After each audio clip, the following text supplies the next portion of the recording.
Majority ఇచ్చిన ప్రజలకు శ్రీకాకుళం జిల్లా ఇచ్చాపురం నియోజకవర్గ ఎమ్మెల్యే బెందాళం అశోక్ కృతజ్ఞతలు తెలిపారు.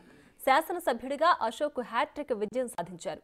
రాష్ట్రంలో ఈ 5 ఏళ్ల పాలన ఏ రకంగా ఉందో ప్రజలు గమనించారని అన్నారు.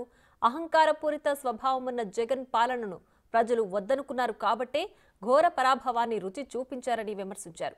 ప్రజలంతా ఏకమై కూటమికి అండగా నిలిచారని అన్నారు. మళ్లీ రాష్ట్రాన్ని అభివృద్ధి పథంలో నడిపేందుకు సుపరిపాలన అందించేలా కూటమి ప్రభుత్వం అడుగులు వేస్తుందని స్పష్టం చేశారు. మూడోసారి మళ్ళీ ఎమ్మెల్యేగా నాకు బాధ్యతలు అప్పగించారు. రాష్ట్రంలో ఈ 5 సంవత్సరాలు జరిగినటువంటి పరిపాలన ఏ రకంగా ఉందో, ఒక అహంకారపూరితమైనటువంటి స్వభావంతో జగన్మోహన్ రెడ్డి చేసినటువంటి ఈ పరిపాలనని వద్దు అనుకుని ప్రజలందరూ కూడా పెద్ద ఎత్తున ప్రతి ఒక్క వర్గం కూడా ఈరోజు కూటమి ప్రభుత్వానికి అండగా నిలిచింది. ముఖ్యంగా జన సైనికులకి, అలాగే బీజేపీ పెద్దలందరికీ కూడా నా హృదయపూర్వకమైనటువంటి ధన్యవాదాలు. అండ నిలిచి ఈరోజు మళ్ళీ రాష్ట్రాన్ని గాడిలో పెట్టడానికి ఏ రకమైనటువంటి సహకారం కావాలో వాళ్ళందరూ కూడా అందించారు.